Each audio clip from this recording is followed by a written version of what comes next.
அனைவருக்கும் வணக்கம். Welcome to our channel ready learn achieve. RLA அகாடமிக்கு தங்களை அன்புடன் வரவேற்கிறேன். ஸோ ரொம்ப ஒரு மஸ்ட் வாட்ச் முக்கியமான வீடியோ தான்.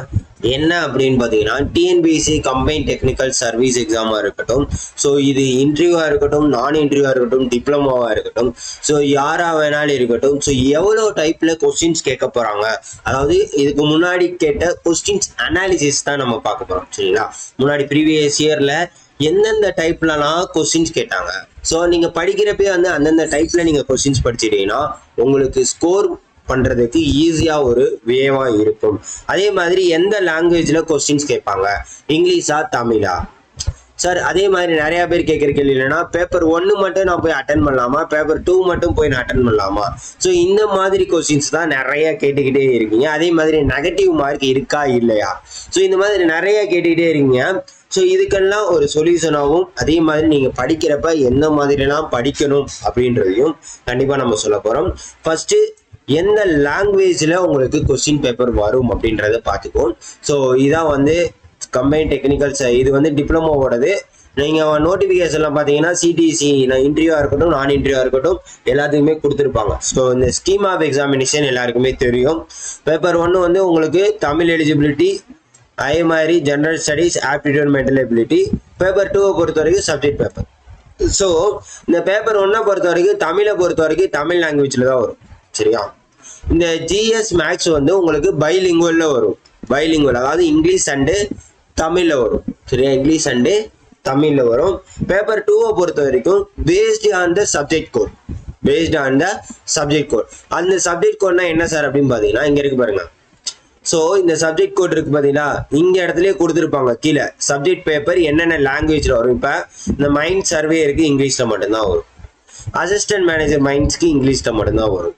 அதே மாதிரி பார்த்தீங்கன்னா மற்ற எல்லாத்துக்கும் வருது. அதே மாதிரி அசிஸ்டன்ட் ரப்பர் மேக்கர் இதுக்கு வந்து இங்கிலீஷ்ல தான் வரும். ஜூனியர் டெக்னிக்கல் அசிஸ்டன்ட் 1853 இதுக்கு இங்கிலீஷ்ல தான் வரும். ஸோ இந்த மாதிரி உங்களோட கோட் எல்லாத்துக்குமே இங்கிலீஷ்ல வருமா தமிழ்ல வருமா அப்படின்றத இங்க பாருங்க சைட்ல மென்ஷன் பண்ணிப்பான். இது எந்த நோட்டிபிகேஷனா இருக்கட்டும், கம்பைன் டெக்னிக்கல் இன்டர்வியூவா இருக்கட்டும், நான் இன்டர்வியூ டிகிரியா இருக்கட்டும், டிப்ளமோவா இருக்கட்டும், எல்லாத்துலயுமே அவங்க சைட்ல என்ன பண்ணிடுவாங்க, மென்ஷன் பண்ணிடுவாங்க எந்த லாங்குவேஜ்ல வரும்ன்றத. சரியா? அதே மாதிரி இதுக்கு வந்து நோ நெகட்டிவ் மார்க், அதையும் நல்லா புரிஞ்சுக்கோங்க. No negative mark. சரியா? நெகட்டிவ் மார்க்கே இதுக்கு கிடையாது, ரொம்ப முக்கியமானது. ஸோ அதுக்கப்புறம் என்ன அப்படின்னு பார்த்தீங்கன்னா, நிறைய பேர் கேட்கறது, சார் நான் இந்த பேப்பர் மட்டும்தான் படிச்சிருக்கேன், இதை மட்டும் நான் எழுதுறாமா? சார் நான் டெக்னிக்கல் பேப்பர் தானே எழுத போறேன், அப்போ டெக்னிக்கல் மட்டும் எழுதுறேன், இதை நான் எழுதல அப்படின்ற கதையே இங்கே கிடையாது. ஸோ இங்கே என்ன பண்ணணும் அப்படின்னு பார்த்தீங்கன்னா, 2 பேப்பரையுமே நீங்கள் கண்டிப்பாக அட்டன் பண்ணி தான் ஆகணும். சரியா? 2 பேப்பரையும் அட்டன் பண்ணி தான் ஆகணும். அதில் இந்த தமிழ் வந்து எலிஜிபிலிட்டி டெஸ்ட் தான். இதில் பாஸ் ஆனால் இது எல்லா பேப்பரையும் மற்றதை திருத்துவாங்க. இது தப்பாயிருச்சுன்னா உங்களோட மற்ற பேப்பரை வேல்யூவேஷனு பண்ண மாட்டாங்க, அங்கேயும் உங்களை ரிஜெக்ட் பண்ணிடுவாங்க. அதே மாதிரி part B, part C, paper 2 எல்லாமே பார்த்தீங்கன்னா ஸ்கோரிங் பார்ட்டு. ஸோ நீங்கள் எல்லாத்துக்குமே இம்பார்ட்டன்ஸ் தான் கொடுக்கணும். அதுக்கு எப்படி படிக்கணும் என்னன்றதை நான் வீடியோ போட்டிருக்கேன். டிப்ளமோ ஐடிஐ எப்படி படிக்கணும்னு சொல்லிட்டு வீடியோ போட்டிருக்கேன். அந்த வீடியோவோட லிங்க்கும் நான் கீழே டிஸ்கிரிப்ஷனில் வைக்கிறேன், தயவு செய்து போய் பாருங்க. சரியா? அதே மாதிரி நம்மளோட ஆர்எல்ஏ அகாடமி சேனல்ல எல்லா விதமான மெட்டீரியல்ஸுமே பிடிஎஃபாக நம்ம கொடுத்துக்கிட்டு இருக்கோங்க. நான் இது வந்து புக்காக வராது, நம்ம இதில் வெப்சைட்ல எல்லாமே பிடிஎஃப் புக்கு தான் உங்களோட மெயிலுக்கு வரும். வரலன்னா என்ன பண்ணுங்க, நம்மளை கான்டாக்ட் பண்ணுங்க. எப்படி வாங்குறதுன்னு இந்த வீடியோலேயே நம்ம சொல்லியிருப்போம், இதையும் நீங்கள் பார்த்துக்கலாம். டெக்னிக்கல் அசிஸ்டண்டாக இருக்கட்டும், ட்ரிபிள் எலக்ட்ரிக்கல், ஸோ எல்லாத்துக்கும் முன்னாடி மெட்டீரியல் இருக்குது. அதே மாதிரி டிப்ளமோ ஐடிஐக்கு ஒவ்வொன்றா இப்போ தான் ரெடி பண்ணிட்டு இருக்கோம். ரெடி பண்ணோன்னே என்ன பண்ணுவோம், கண்டிப்பாக அப்டேட் பண்ணிடுவோம். சரிங்களா? கண்டிப்பாக அப்டேட் பண்ணிடுவோம். ஸோ கண்டிப்பாக நம்மளால முடிஞ்ச அளவுக்கு பெஸ்ட்டாக கொடுப்போம். அதே மாதிரி உங்களுக்கு அப்பமேல டெஸ்ட் பேட்சஸும் பிளான் பண்ணிட்டு இருக்கோம். டெஸ்ட் பேட்ச் லான்ச் ஆனாலும் என்ன பண்ணுங்க, கண்டிப்பாக யூஸ் பண்ணிக்கோங்க. ஸோ உங்களுக்கு எக்ஸாமுக்கு இப்போ நான் சொல்ல போகிற டைப்பில் அந்த டைப்பில் இருந்தால் உங்களுக்கு கொஸ்டின்ஸ் எல்லாமே நம்ம மேக் பண்ணியிருப்போம். ஸோ அது ரொம்பவே உங்களுக்கு யூஸ்ஃபுல்லாக இருக்கும். சரியா? ஸோ இங்கே பாருங்கள், டைப்ஸ் ஆஃப் கொஸ்டின் என்னென்ன டைப்ஸ்ல வந்து டெக்னிக்கல் எக்ஸாமை பொறுத்த வரைக்கும் கேட்குறாங்க அப்படின்றது ரொம்ப ரொம்ப முக்கியங்க. சரியா? என்னென்ன டைப்ல அப்படின்றது. ஸோ கிட்டத்தட்ட ஒரு 27 வகையான 27 வகையா வந்து என்ன பண்ணுவாங்க, கொஸ்டின்ஸை மேக் பண்ணுவாங்க. டிஎன்பிசியில் 27 வகையா, இது போக இன்னும் நிறையா இருக்கு. 27 டு 30 டாபிக்ஸ்ல உங்களுக்கு என்ன பண்ணுவாங்க, கொஸ்டின்ஸை மேக் பண்ணுவாங்க. ஸோ அது என்னென்ன டைப்ல கொஸ்டின்ஸ் வரும், நீங்க படிக்கிறப்பே இப்படிதான். நான் ப்ரீவியஸ் இயரா கேட்ட எல்லா கொஸ்டினும் அனலைஸ் பண்ணி தான் என்னென்ன டைப்ல கொஸ்டின் கேட்டிருக்காங்க அப்படின்றத நம்ம எடுத்திருக்கோம். ஸோ ஃபர்ஸ்ட் ஆஃப் ஆல் பார்த்தீங்கன்னா தியரி பேஸ்ட், அதாவது உங்களோட எக்ஸ்பிளனேஷன்ஸ் இருக்குல்ல, what is stress, ohms Lana என்ன, ஓம்ஸ் லா டெஃபனிஷன் என்ன, ஸோ இந்த மாதிரி தியரி பேஸ்டர்ஸ் கொடுக்கறது. அடுத்து ஃபார்முலா, அதாவது ஓம்ஸ் லா அதோட ஃபார்முலா என்ன, V is equal to I/R. அதே மாதிரி ஸ்ட்ரெஸ்னா என்ன, ஸ்ட்ரெயின்னா என்ன, ஸோ இந்த மாதிரி டைரக்டா ஃபார்முலா. அடுத்து யூனிட், இப்போ ஓமுக்கு யூனிட் என்ன, சரியா, ஸ்ட்ரெஸ்ஸுக்கு யூனிட் என்ன, ஸ்ட்ரெயின், இந்த மாதிரி யூனிட்ஸ் பேஸ்டு. அதே மாதிரி டெஃபனிஷன்ஸ், ஸோ தியரியிலேயே பார்த்தீங்கன்னா டெஃபனிஷன்ஸ் வரும். டைரக்டா வந்து என்ன பண்ணிடுவாங்க, டெஃபனிஷன் கொடுத்துருவாங்க. அதாவது மேலே எக்ஸ்பிளனேஷன்ஸை கொடுத்துட்டு இது எதுக்குரிய லாவா இருக்கும், எதுக்குரிய டெஃபனிஷனா இருக்கும் கேட்பாங்க. சில நேரத்தில் வந்து திஸ் இஸ் டிஃபைன்டு பை அந்த மாதிரி கொஸ்டின்ஸ் கேட்டு கீழே 4 ஒரு ஸ்டேட்மெண்ட் கொடுத்துருவாங்க. ஸோ அந்த மாதிரி. அடுத்து கண்டிஷன் ஸ்டேட்மெண்ட், அதாவது மேல ஒரு கொஸ்டின் கேட்டு அதுக்குண்டான கீழே கண்டிஷன்ஸ் எல்லாம் கொடுத்துருவாங்க. கண்டிஷன் வரிசையா ஸ்டேட்மெண்ட் படி கண்டிஷன்ஸ் கொடுத்துருவாங்க. இந்த கண்டிஷன்ல எது அப்ளை ஆகும் இதுக்கு அப்படின்ற மாதிரி கொடுத்துருவாங்க, சரியா. அடுத்து அசம்ஷன். ஸோ இதுக்கு தான் நான் என்ன சொல்லுவேன் அப்படின்னு பார்த்தீங்கன்னா, ப்ரீவியஸ் இயர் கொஸ்டின்ஸை தயவு செய்து பாருங்க அப்படின்றத நான் சொல்லியிருப்பேன். ப்ரீவியஸ் இயர் கொஸ்டின்ஸை தயவு செய்து பாருங்க அப்படின்னு சொல்லியிருப்பேன். ஸோ ப்ரீவியஸ் இயர் கொஸ்டின்ஸ்லாம் நான் என்ன பண்ணியிருப்பேன் அப்படின்னு பார்த்தீங்கன்னா, நம்மளோட டெலகிராம்ல இந்த பின்டு மெசேஜ் இருக்கு பார்த்தீங்களா, பின்டு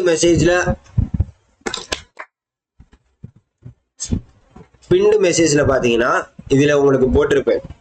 அதாவது இங்க பாருங்க, ப்ரீவியஸ் இயர் டிப்ளமோ கொஸ்டின் இது எல்லாமே உங்களுக்கு பக்காவா கொடுத்துருப்போம்.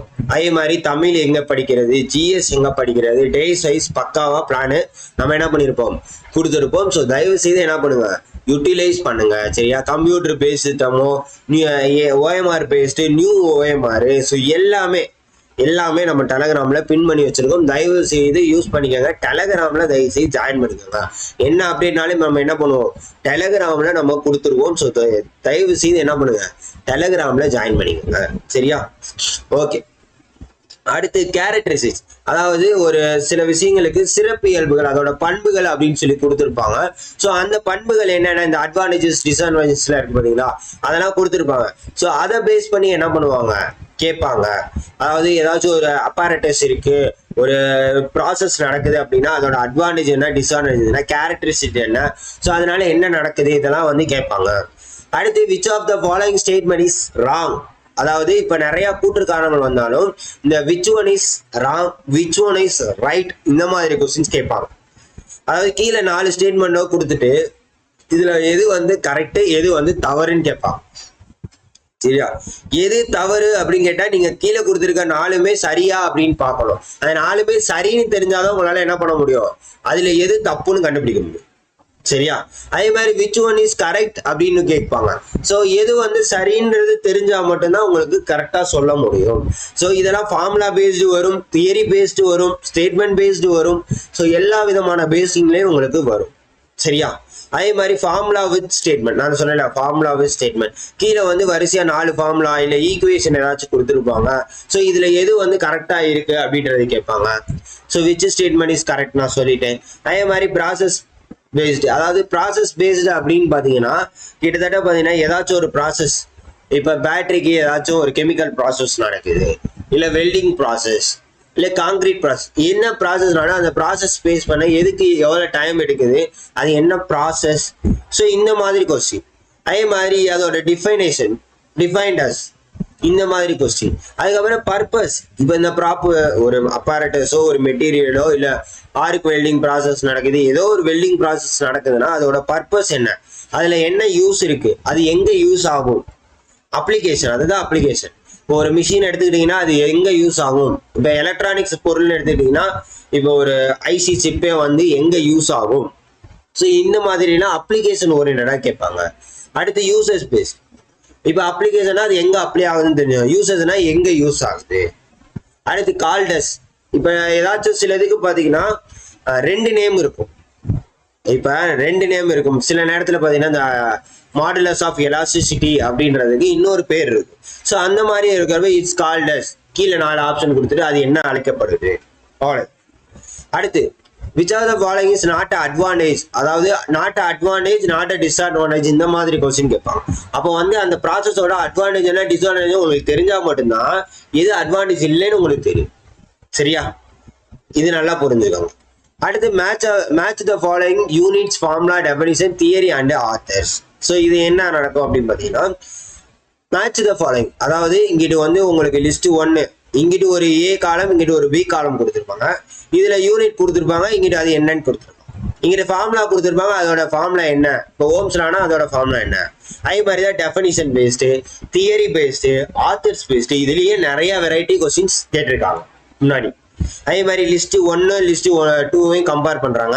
ஆனா இப்ப டிஎன்பிசில ரீசெண்டா கேட்கக்கூடியதுல டஃபா என்ன பண்றாங்க அப்படின்னு பாத்தீங்கன்னா, இங்கிட்டு ஏ இங்கிட்டு பின்னு வரப்ப இங்கிட்டு வந்து 4 ஐட்டம் கொடுத்துட்டு இங்கிட்டு வந்து 5 ஆப்ஷன் கொடுக்குறாங்க. ஸோ இது வந்து உங்களை வந்து யோசிக்க வைக்கிறதுக்கும் ஆப்ஷன்ஸை வந்து கன்ஃபியூஸ் பண்றதுக்கும் ரொம்ப வித்தியாசங்கள் இருக்கு. ஸோ அதை நல்லா பார்த்துங்க. அடுத்து சிம்பிள் ரெஃபரன்ஸ், இந்த எலக்ட்ரிக்கல் சிம்பிள்ஸ், அதே மாதிரி மெக்கானிக்கல் எடுத்தீங்கன்னா யூனிட் சிம்பிள்ஸ், ஸோ இதெல்லாம் இருக்கும். ஸோ இந்த சிம்பிள்ஸை பேஸ் பண்ணி மேட்ச் த ஃபாலோயிங்னு கேட்பாங்க, அதே மாதிரி டைரக்டாகவும் கேட்பாங்க. அடுத்து select or choose the correct one, அதாவது ஆட் ஒன் அவுட்ன்ற மாதிரி இந்த 4ல எது வந்து பொருந்தாதது, ஸோ அந்த மாதிரி கேட்பாங்க. அதுக்கப்புறம் விச் ரெப்ரசன்ட்ஸ், எதை ரெப்ரசன்ட் பண்ணுது அப்படின்னு கேட்பாங்க. Which of the following is not associated, not considered, so இதெல்லாம் அப்ளிகேஷன் ப்ராசஸ் இதெல்லாமே பேஸ் பண்ணி கேட்பாங்க. அதே மாதிரி ஃபைண்ட் த கரெக்ட் வேல்யூஸ், சிலதுக்கு பார்த்தீங்கன்னா ஸ்டாண்டர்டாக ஒரு வேல்யூ இருக்கும். சிலதுக்கு இப்போ நீங்கள் பார்த்தீங்கன்னா மெர்க்குரியோட மதிப்பு என்ன, அதோட கொதிநிலை என்ன, வாட்டரோட கொதிநிலை என்னன்னா 100 டிகிரி செல்சியஸ். ஸோ இதெல்லாம் ஸ்டாண்டர்டாக இருக்குது. அப்போ இது கரெக்டான வேல்யூ தெரியணும், அவ்வளோதான். அதே மாதிரி கிவ் த பாசிபிள் சொல்யூஷன், அதாவது ஒரு ஸ்டேட்மெண்ட் மாதிரி கொடுத்துட்டு இதுக்கு என்ன நீங்க சொல்யூஷன் கொடுப்பீங்க அப்படின்லாம் உங்களை யோசிக்க வைப்பாங்க. அதுக்கப்புறம் problems and sums based, problem கண்டிப்பா கேட்பாங்க.